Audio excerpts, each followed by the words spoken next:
This first case article's on the go feature entitled The Joplin Tornado, My Near-Miss Experience plus 5 Tornado Preparedness Tips, was written by Lindsey Joyce, MSN, RN, CNOR.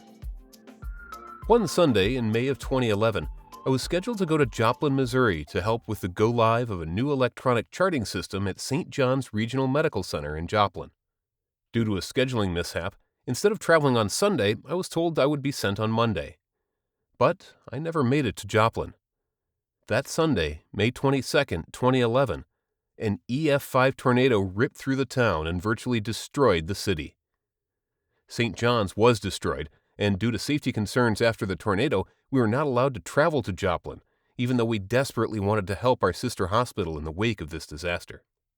The Joplin Tornado.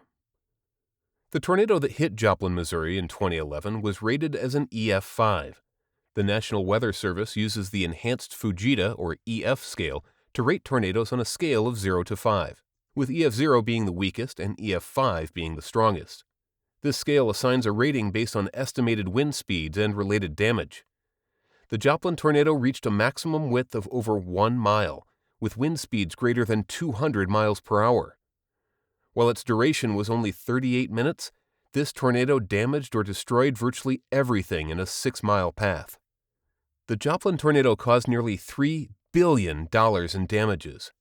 Over 550 businesses were destroyed, along with over 7,500 residential living spaces. Sadly, it claimed the lives of 158 people and injured thousands more. It is ranked as the 7th deadliest tornado on record in U.S. history. A hospital destroyed. The night that the tornado hit, there were 183 patients at St. John's Regional Medical Center. The hospital took a direct hit from the tornado. Every window in the building was blown out, and the top 2 floors were ripped from the structure. Doctors and nurses had only minutes to pull patients from their rooms and into hallways before the storm struck, and 6 people died. Because there were concerns that the structure might collapse, once the tornado passed, the building was evacuated. Later, there would be reports that the entire hospital had been moved 4 inches off its foundation. For a more in-depth and moving discussion of how the tornado affected St. John's, read 45 Seconds, Memoirs of an ER Physician. But here's a small excerpt from Dr. Kikta's account. At approximately 5:30 p.m., we received a warning that a tornado had been spotted. I learned that a code gray was being called. We were to start taking patients to safer spots within the ED and hospital. At 5:42 p.m., a security guard screamed to everyone, "Take cover! We're about to get hit by a tornado!"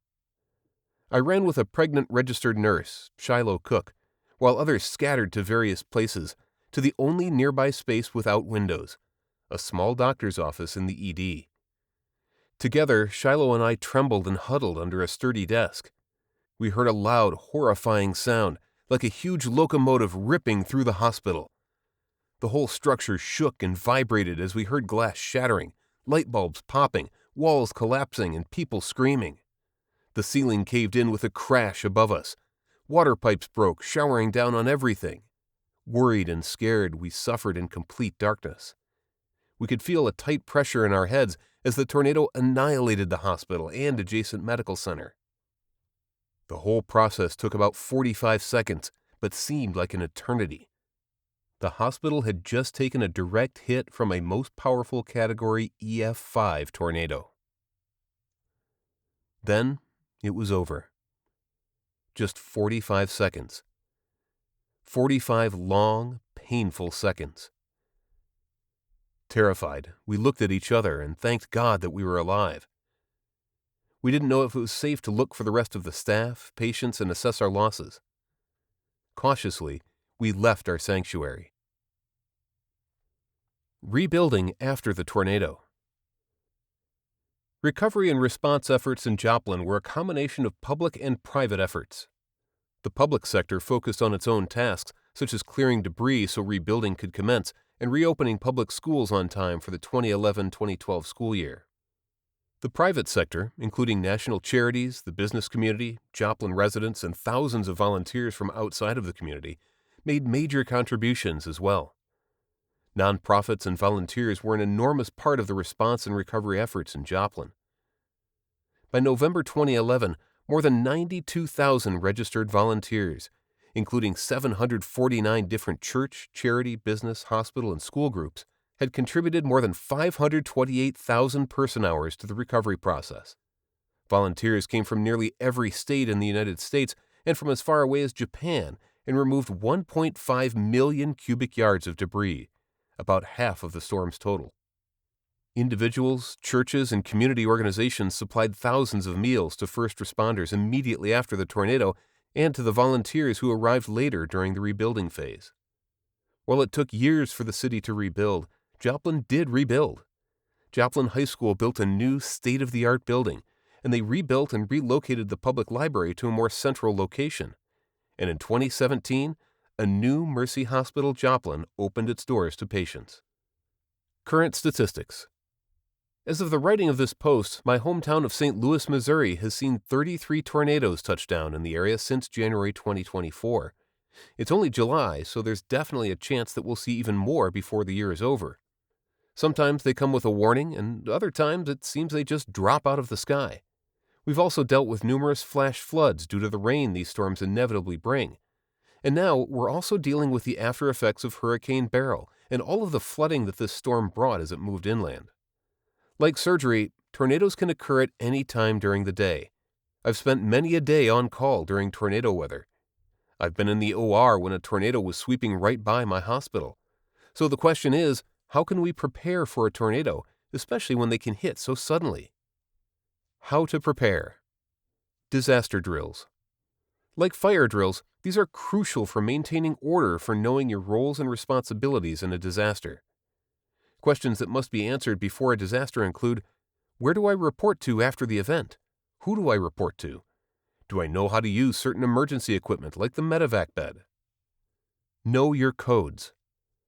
Hospitals have different code systems.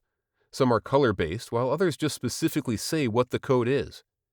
For weather events at my hospital, we'll hear severe thunderstorm warning, tornado watch, or tornado warning are in effect. Some hospitals use a color code system, however. Dangerous weather warnings at many hospitals are known as Code Black. Know your codes and know what your role is when a code is called. Also, know the difference between a watch and a warning. A watch means conditions are favorable for severe weather, and a warning means the weather is occurring.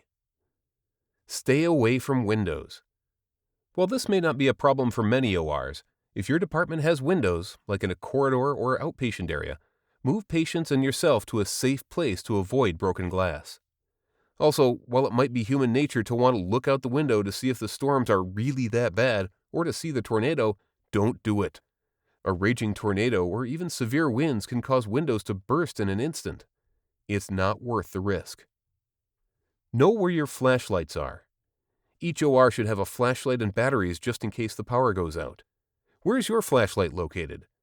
Have you ever had to hold a light over the field while the team closed? I have.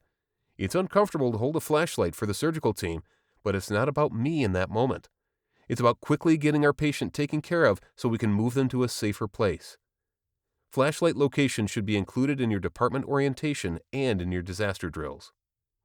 Have an updated phone list. This list should include your team and your department, depending on how your OR is set up. It's important to keep your information up to date in case of any type of emergency. Are you prepared? How often do you actively participate in drills within your department or facility? Not just standing there getting a check in the block, but actively participating, making sure that you're knowledgeable, prepared, and ready for when a disaster occurs. It's so easy to think, this will never happen to me, or they tell us the same stuff every year, who cares? I think it's safe to say that the events of 2020 and the COVID pandemic taught all of us that disasters can happen. The Joplin tornado showed us how quickly a devastating disaster can occur and the extreme, unexpected damage that can occur. More recently, Hurricane Beryl tore through the Caribbean, Mexico, and Texas, leaving damage, destruction, power outages, and loss of life in its wake. Disasters can happen at any time. It's not a matter of if, it's a matter of when. So pull out your policies, read through your emergency plans, so that when you find yourself in the middle of a situation, you will be prepared. You need to know what to do, and you can calmly and confidently lead the way to help others in a time of need. As always, thanks for listening to this episode of First Case Articles on the Go.